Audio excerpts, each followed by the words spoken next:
Video kali ini kita akan membahas mengenai unsur-unsur intrinsik. Sebelum kalian mempelajari lebih jauh unsur-unsur intrinsik, Ibu mau bertanya, kalian sudah membaca belum cerita-cerita pendek seperti mitos, legenda, dongeng, atau yang lainnya? Sehingga ketika saat kalian membaca memberikan kesan yang sangat menarik. Tahukah kalian kenapa cerita-cerita tersebut menarik? Ternyata ada unsur-unsur yang membangunnya sehingga cerita tersebut semakin menarik. Cerpen atau cerita pendek.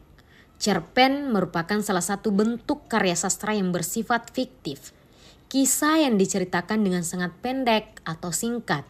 Cerpen adalah sebuah cerita yang mengisahkan sang tokoh dengan kehidupannya. Nah, karena ceritanya tidak terlalu panjang, cerpen cocok dibaca sekali duduk untuk dijadikan hobi baru di waktu luang.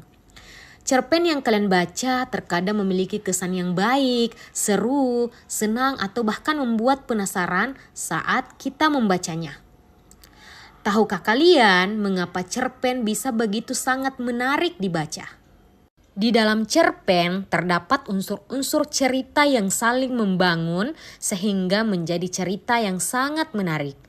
Ibarat sebuah bangunan yang bagus dan kokoh, di dalam terdapat pondasi yang kuat, bahan bangunan yang berkualitas dan perencanaan yang matang.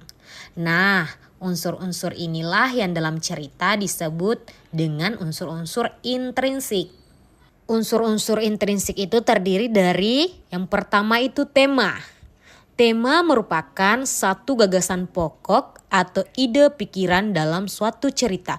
Misalnya humor, kedengkian, manusia, perjalanan hidup, atau sejarah.